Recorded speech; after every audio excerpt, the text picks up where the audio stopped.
नीट परीक्षेतील घोटाळ्यानं आता मोठं वळण घेतलं असून या प्रकरणात शिवराज मोटेगावकर याला अटक करण्यात आल्याची धक्कादायक माहिती समोर आली आहे।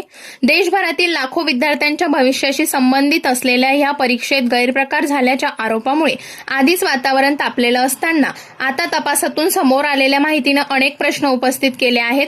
मिळालेल्या माहितीनुसार 3 मे रोजी नीट परीक्षा पार पडली होती। मात्र तपास यंत्रणाच्या प्राथमिक चौकशीत असं समोर आलं आहे की शिवराज मोटेगावकर याच्याकडे तब्बल 23 एप्रिललाच नीटची प्रश्नपत्रिका पोहोचली होती।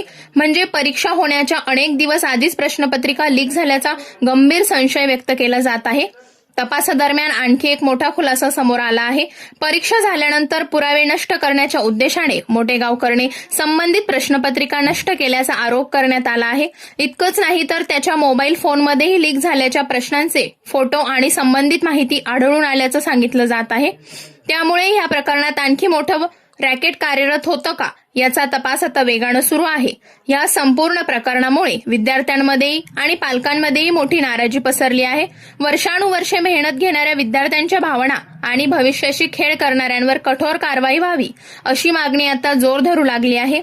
नीट सारख्या राष्ट्रीय स्तरांवरील परीक्षेची विश्वासार्हता धोक्यात आल्यानं देशभरातून संताप व्यक्त केला जात आहे।